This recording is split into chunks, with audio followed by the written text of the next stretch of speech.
इसमें अलावा अब हम बात करेंगे इन्वेजिव बीपी मॉनिटरिंग के बारे में। इन्वेजिव बीपी मॉनिटरिंग ज्यादातर गोल्ड स्टैंडर्ड माना जाता है, यानी कि ब्लड प्रेशर मेजरमेंट की दुनिया में जो सबसे एक्यूरेट ब्लड प्रेशर रिकॉर्डिंग माना जाता है उसे इन्वेजिव ब्लड प्रेशर कहते हैं। इसमें एक्चुअल में हम ब्लड में यानी नलियों के अंदर एक इलेक्ट्रोड डाल देते हैं जो कि कंटिन्यूसली ब्लड प्रेशर को मॉनिटर करता है और एक्यूरेटली ट्रेसिंग के साथ आपको ब्लड प्रेशर का रिकॉर्डिंग देता है। ये ऑब्वियसली क्योंकि इन्वेजिव टेक्निक है तो इसलिए घर पर या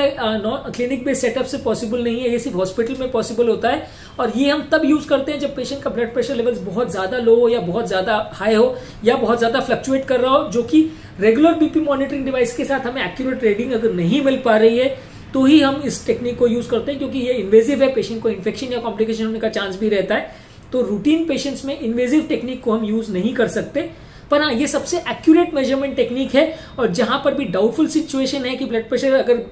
बीपी कफ से मेजर कर रहे हैं तो कुछ और आ रहा है, तो वहां पे केसेस में इन्वेजिव बीपी रीडिंग जो आती है उसको ही सबसे ज्यादा एक्यूरेट माना जाता है।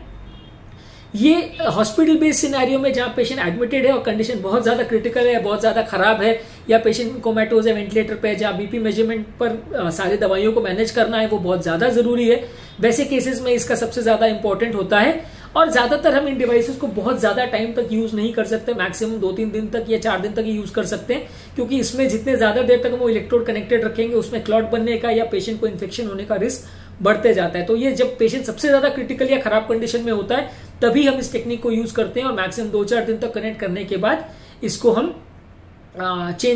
इसको निकालना पड़ता है या उसको हटाना पड़ता है।